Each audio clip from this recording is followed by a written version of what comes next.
but I'm so happy because she's playing so well and so hard, and she's the aggressor, and it's fantastic. But any feeling on your part? When Claudine Longet died in May 2026, at the age of 83, the headlines revived one of America's most enduring celebrity mysteries. Yet reducing Claudine Longet to a single tragic event is hardly fair. Long before courtrooms, controversy, and endless speculation, she captivated Hollywood, married one of America's biggest entertainers, built a successful recording and acting career, and seemed to be living the kind of glamorous life millions only dreamed about. So, how did she go from that to facing charges of killing? Before her death, did Claudine Longet finally reveal it all? Stay with that question. We'll come back to it in time. For the silence that lasted 50 years. The criminal trial may have ended in 1977, but the legal consequences did not. Spider Sabich's parents, Hal and Ruth Sabich, later filed a wrongful death lawsuit against Claudine Longet. Unlike the criminal trial, where guilt had to be proven beyond a reasonable doubt, a civil case required a lower standard of proof and carried the possibility of financial liability, regardless of the earlier verdict. Before the case reached trial, however, both sides agreed to a confidential settlement.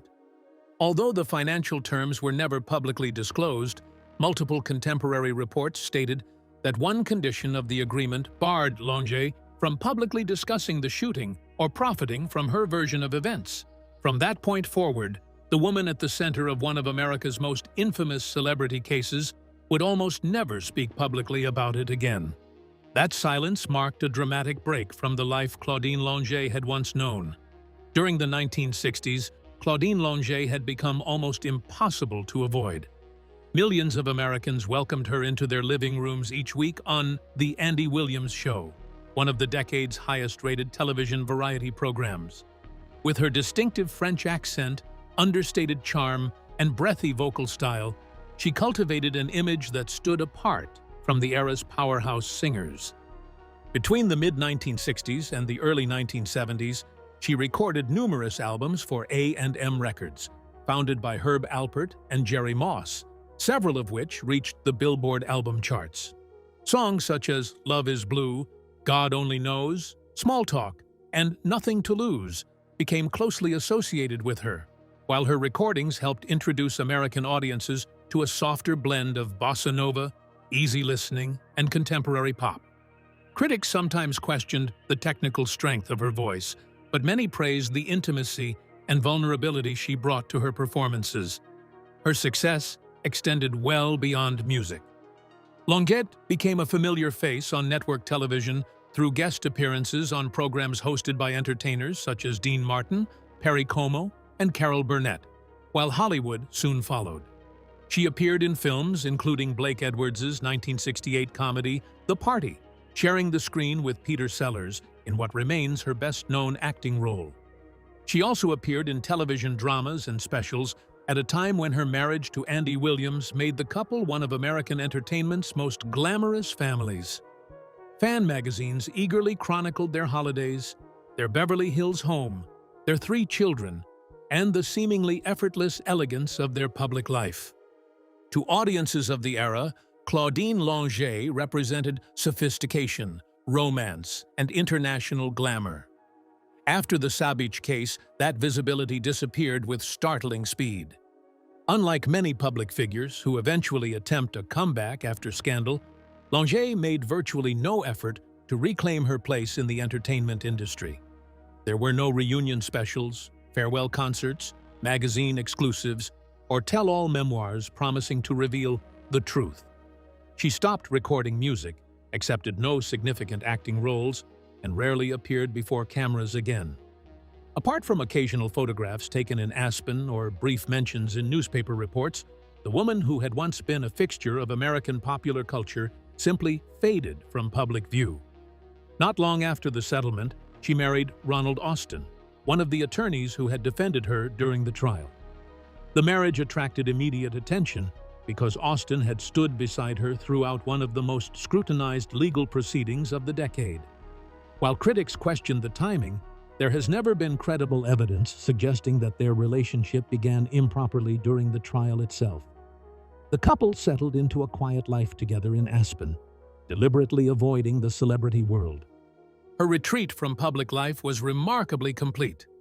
Unlike many former celebrities who eventually embraced nostalgia tours or autobiographies, Longet remained almost entirely absent from public life. Decades passed with only occasional photographs of her in Aspen and brief mentions in newspaper reports. For younger generations, she became known less as a performer than as the central figure in a case they had never seen unfold firsthand. Even as Longet withdrew, one person continued speaking publicly on her behalf. Andy Williams never abandoned his support, despite the fact that the two had divorced years before the shooting. He attended the trial, remained close to the family, and repeatedly defended her in later interviews. Asked directly whether he believed her explanation, Williams answered simply, "I know it was an accident." He also explained why he stood beside her throughout the ordeal. "She's the mother of my children." As the years passed, journalists, authors, and documentary filmmakers continued searching for new information. Books revisited the investigation, television programs reconstructed the evidence, and true crime series examined every available witness statement and forensic detail. Dick Kreck's book delves into the investigation, the constitutional issues surrounding the search and seizure of evidence, and the extraordinary public reaction. Kreck emphasizes how investigative errors complicated the prosecution. Several documentaries have also revisited the case, including episodes of true crime series such as Autopsy, The Last Hours of, which examined Longet's life after her death, and retrospective programs produced by networks including E!, Reels, and A&E. Some journalists and commentators remained skeptical even after the trial wrapped up. Much of that skepticism appeared in opinion columns, television discussions, and later true crime retrospectives. A recurring theme was the combination of the excluded evidence, the relatively light sentence, and Longet's subsequent silence. One of the loudest voices keeping suspicion alive was not a journalist but popular culture itself. The Rolling Stones' unreleased song, Claudine, mocked the official accident explanation with lyrics that implied disbelief. Because of concerns about legal action, the band delayed releasing the song for years. Likewise, Saturday Night Live aired the infamous Claudine Longet Invitational Ski Championship sketch, which treated the shooting as a joke. That silence also created fertile ground for rumor. What everyone thought happened. As Claudine Longet remained silent, everyone else filled the void. That may be the single biggest reason the shooting continued to fascinate the public for nearly half a century. Perhaps no piece of evidence has generated more speculation than Claudine Longet's personal diary, even though almost no one outside the investigation has ever seen it. This happened within days of the shooting in late March 1976. Before the Colorado courts suppressed it, District Attorney Frank Tucker and his office reviewed its contents while deciding what charges to pursue. At that stage, prosecutors were building a theory of motive, because there was no eyewitness other than Longet herself. According to United Press International reports published in early April 1976, Tucker told reporters that the diary suggested the romance between Longet and Sabbage had recently cooled. His office believed the entries reflected growing tension in the relationship and hoped they could use the diary to show that Longet feared Sabbage was pulling away from her. Months later, after the diary had already been ruled inadmissible, Tucker spoke more candidly about what he believed it meant. In interviews reflecting on the case, he offered his personal interpretation rather than quoting the diary itself. That was when he made the now famous remark, "She was an over-the-hill glamour puss, and she was not going to lose another man. Andy Williams had already dumped her, and she was not going to be dumped again. Thank you." Tucker's point was that in his view, Longet had experienced two major personal blows in quick succession: the end of her marriage to Andy Williams and what he believed was the gradual deterioration of her relationship with Spider Sabbage. He theorized that the diary showed she was emotionally distressed by the possibility of another breakup, and that this emotional context helped explain the confrontation that ended in Sabich's death.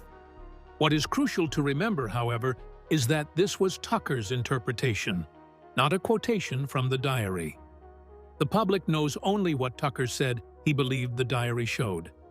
No authenticated pages have ever been released.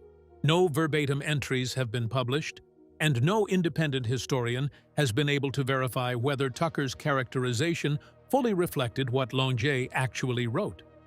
Claudine Longet refused to answer these comments. As the story moved from newspaper archives into the internet age, the line between documented history and speculation became increasingly blurred. Unlike many famous criminal cases, the Longet investigation produced very little genuinely new evidence after the trial. Yet that absence of fresh information did not slow public interest. It encouraged people to fill the gaps themselves. Online forums, true crime blogs, YouTube channels, and social media discussions began recycling the same court records alongside increasingly speculative interpretations. One of the most common theories claimed that Claudine Longet had escaped a far more serious conviction because of her celebrity status and her connections to influential figures, particularly Andy Williams. Supporters of this view often pointed to what they considered an unusually lenient sentence and Williams's highly visible support throughout the trial. However, no credible historical evidence has ever shown that Williams exercised improper influence over the prosecution, the judge, or the jury. Ironically, the absence of new information may have been the very reason public interest endured. A new love in Aspen. By the mid-1970s, the bright lights of television studios and recording sessions had given way to snow-covered peaks, intimate dinner parties, and the exclusive world of Aspen's elite. This was Claudine Longet's life, a life millions could only dream about. To outsiders, it looked like the perfect fresh start. But beneath the glamour of ski resorts and celebrity gatherings, Claudine's marriage was unraveling. She and entertainer Andy Williams officially divorced in January of 1975 after nearly 14 years of being together. By Hollywood standards, however, theirs was anything but a bitter separation. They remained close friends, continued raising their 3 children together, and maintained regular contact long after the legal proceedings had ended. Williams later explained simply, "We just didn't want to be married anymore." Even after their marriage ended, the two were frequently seen together at family events, vacations, and public appearances. Their continued friendship puzzled many observers who expected the usual tabloid warfare. But those closest to the couple described a relationship built more on mutual respect than resentment. As Claudine settled into her new life, another charismatic figure was capturing America's imagination. This was Vladimir "Spider" Sabich. He was not merely an accomplished skier. Well, yes, he was that, but he was much more. He was among the first athletes to become a genuine celebrity outside his sport.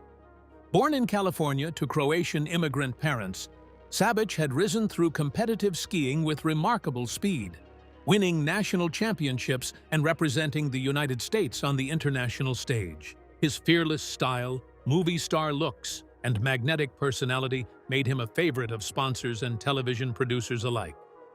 At a time when professional sports endorsements were still in their infancy, Sabich was helping redefine what it meant to be an athlete. He appeared in commercials, graced magazine covers, and became one of the faces of America's booming ski culture. His decision to leave the U.S. ski team before the 1972 Winter Olympics surprised many, but it reflected a larger shift taking place in the sport.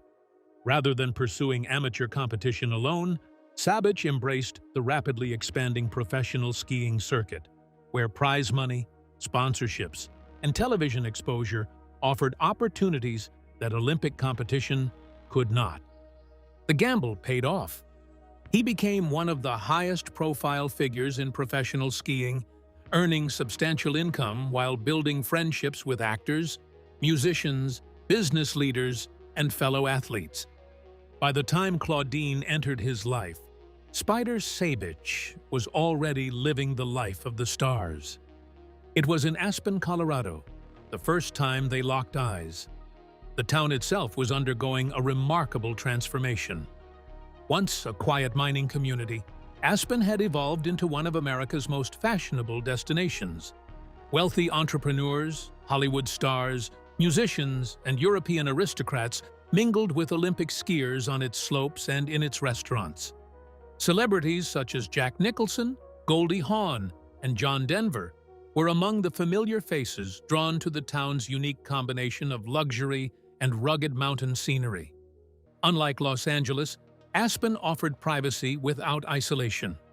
Deals were made on ski lifts, friendships formed in lodge lounges, and parties often stretched late into the night. It was precisely the kind of place where two famous people could meet without attracting constant paparazzi. How and when exactly Claudine and Spider first became romantically involved is not clear. But by the mid-1970s, they were living together in Sabich's chalet outside Aspen. Their relationship quickly attracted media attention. Claudine represented the polished glamour of television variety shows and international music, while Spider embodied the adventurous spirit of America's emerging extreme sports culture. Newspapers eagerly photographed them at social events, on ski slopes, and around town. They appeared carefree and deeply in love. Behind that polished image, however, friends later described a more complicated reality. Sabich was known for his independent streak and active social life, thriving on competition and constant activity. Claudine, meanwhile, had spent years balancing fame with motherhood and sought greater stability. Several friends later recalled arguments between the couple, although their descriptions varied considerably. Some believed the disagreements were ordinary tensions experienced by any couple adapting to life together. Others suggested that the relationship had entered a more uncertain phase during the months leading up to the tragedy. One recurring claim involved the future of their relationship. Some acquaintances later said Claudine had been considering moving out of the chalet, while others insisted the couple was already discussing marriage and long-term plans. Curiously, Andy Williams never publicly expressed bitterness toward Spider Sabich or attempted to interfere in Claudine's new relationship. Instead, he focused on maintaining stability for their children and preserving the friendship he still shared with his former wife. That remarkable restraint would later astonish the public for reasons no one could yet imagine.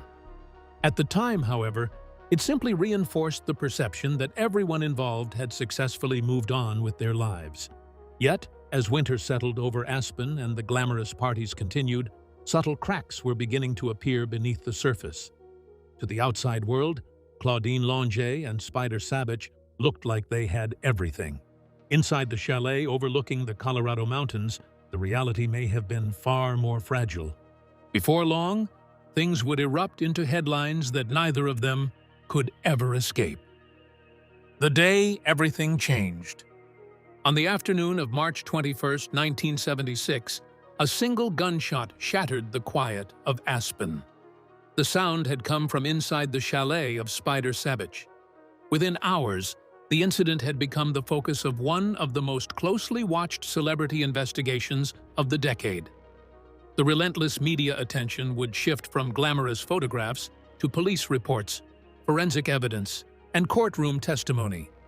The events inside the chalet were reconstructed from physical evidence, witness statements, and testimony presented during later legal proceedings. Longet and Sabich were alone together inside the home when a German-made Luger-style semi-automatic pistol discharged, striking Sabich in the abdomen. According to Longet's immediate account, Sabich had been showing her how to operate the handgun when it accidentally fired as she handled it. She consistently maintained that she did not intend to shoot him and described the incident as a terrible accident. That explanation would remain at the center of her defense from the first moments after the shooting through the conclusion of the trial. Emergency assistance was summoned almost immediately. Paramedics arrived at the chalet and began treating Sabich before transporting him to Aspen Valley Hospital. Doctors attempted emergency surgery to control the extensive internal injuries caused by the bullet. But despite those efforts, Sabich died later that day. He was 31 years old. News of his death spread rapidly through the skiing community, where he had long been regarded as one of the sport's brightest personalities. Friends, fellow competitors, and journalists struggled to reconcile the image of the energetic champion with the sudden and unexpected circumstances of his death. Investigators from the Pitkin County Sheriff's Office quickly secured the residence and began documenting the scene. At first glance, there were no obvious signs of a struggle elsewhere in the chalet, but detectives immediately recognized that the circumstances required careful examination. National media organizations also descended on Aspen with remarkable speed. Newspapers across the United States placed the story on their front pages, while television networks dispatched correspondents to the Colorado resort town. Reporters examined every available detail, from the couple's relationship to Sabich's skiing career, and Longet's years alongside entertainer Andy Williams. Public interest intensified. Was the shooting truly an accident? Or did the available evidence point toward a different explanation? The trial that divided America. By the time Claudine Longet's case reached trial in Pitkin County, Colorado, in early 1977, the shooting of Olympic skier Spider Sabich had already become one of the most discussed celebrity stories in America.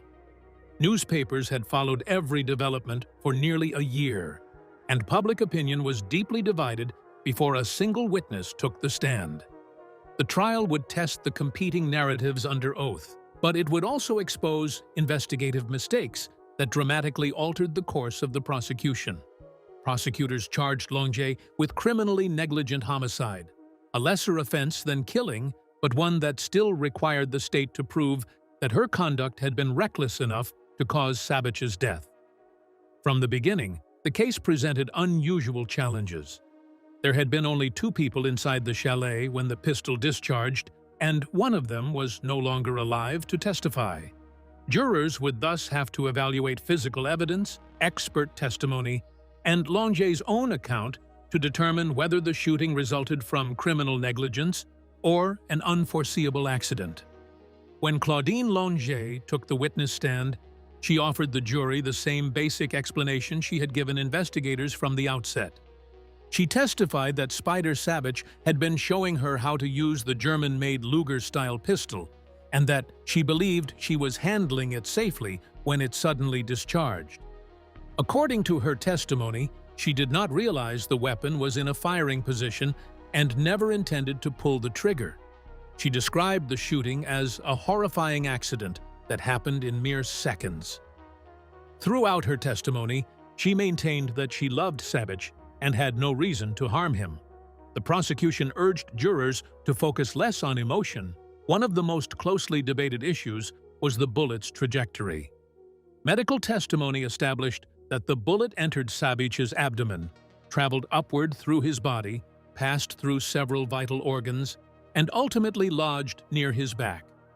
Prosecutors argued that this upward path was difficult to reconcile with the explanation that the gun had discharged accidentally during a casual demonstration. They suggested the orientation of the weapon at the moment of discharge raised legitimate questions. The defense responded that a bullet's path through the body cannot, by itself, establish how a firearm was being held. If Sabich had been leaning toward the pistol, bending over, or moving as the shot was fired, an upward trajectory through his body could still occur even if the gun itself was not intentionally aimed upward. The firearm itself became one of the trial's most technically contested pieces of evidence. The weapon was a German-made 7.65mm Luger semi-automatic pistol, an older military design with operating controls unfamiliar to most modern handgun users. Longet testified that Sabich had been explaining the pistol's operation and that she was attempting to follow his instructions when it fired.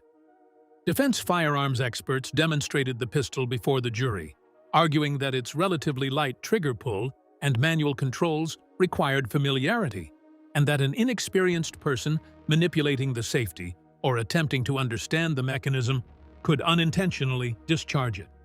Prosecutors challenged those demonstrations, arguing that despite the pistol's age and design, it still required sufficient pressure on the trigger to fire. It was not simply prone to discharging on its own. Another important area of dispute involved the distance between the muzzle and Sabich, when the shot was fired. Forensic specialists examined powder residue and ballistic evidence to estimate the range. Their analysis indicated that the gun had been fired from close proximity, a finding that neither side seriously disputed because Longet herself had always maintained that Sabic was standing close beside her while instructing her. Instead, the disagreement centered on what that close distance meant. Prosecutors argued that proximity alone did not explain the orientation of the firearm or the circumstances surrounding the discharge, while the defense maintained that close-range firing was entirely consistent with a hands-on firearms lesson taking place between two people standing only a short distance apart. The prosecution also scrutinized Longet's descriptions of the incident, arguing that some details about exactly how she was holding the pistol, where Sabic was positioned, and the sequence of movements appeared to vary during the investigation and subsequent testimony. The defense countered that such differences were relatively minor and should be expected from someone recalling an intensely traumatic event that unfolded in only a matter of seconds. They argued that while peripheral details may have changed, Longet never abandoned her central claim. She maintained that the shooting had been accidental. Complicating the prosecution's case even further were investigative errors that prevented jurors from hearing evidence prosecutors had hoped to introduce.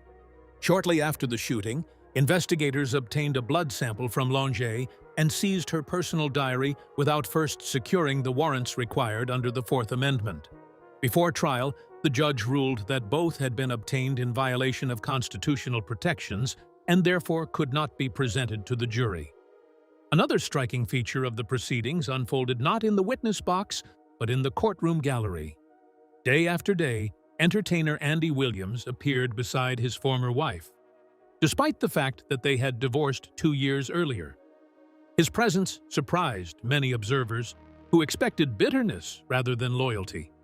Williams consistently maintained that he believed the shooting had been accidental and later summarized his position in simple terms: "I know it was an accident."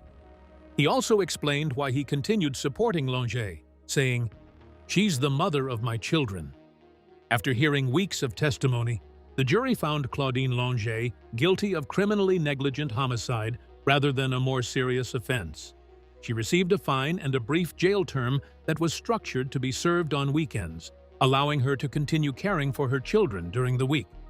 To many Americans, the punishment seemed remarkably lenient.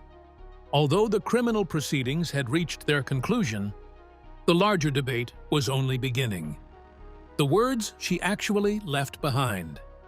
When Claudine Longet died in May 2026, renewed media attention demonstrated just how enduring that uncertainty had become. Most retrospective coverage acknowledged the same central reality. The criminal case had ended nearly 5 decades earlier, yet public opinion had never reached a comparable conclusion. Some remembered the tragedy as an accident that spiraled into a media spectacle. Others continued to question whether all the facts had ever been uncovered. Despite decades of speculation, Claudine Longet may have left more clues than many realize, not in interviews or memoirs, but in sworn testimony delivered under oath. For nearly 50 years after the shooting of Spider Sabic, she resisted the opportunities that often accompany notorious cases. She never published a memoir, never sat down for a comprehensive television interview, and never attempted to redefine the public narrative. Instead, the most substantial account she ever gave remained the testimony she delivered in a Colorado courtroom during her 1977 trial. Everything that followed, countless books, documentaries, and debates, was built upon those few carefully recorded words. When she took the witness stand, Longet described the events of March 21, 1976, as a tragic accident that unfolded in seconds.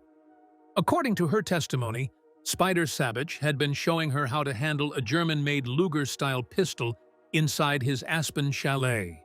She told jurors she believed the firearm was safe and did not realize it was in a position to fire. She insisted she never intended to pull the trigger and never intended to harm Sabic. Throughout her testimony, she portrayed the shooting as an unimaginable mistake rather than an act of anger or violence. She also described her relationship with Savic as one built on affection rather than hostility. Longet acknowledged that, like many couples, they had disagreements, but she rejected suggestions that she harbored violent intentions toward him. She told the court they loved each other deeply and had shared a meaningful life together. Those statements stood in contrast to testimony from some witnesses who recalled tension between the couple in the months before the shooting. Jurors were left to weigh differing recollections against one another. After the jury convicted her of criminally negligent homicide, reporters surrounded Longet outside the courthouse, hoping she would finally offer an emotional explanation or dramatic revelation. Instead, she delivered only a handful of brief remarks.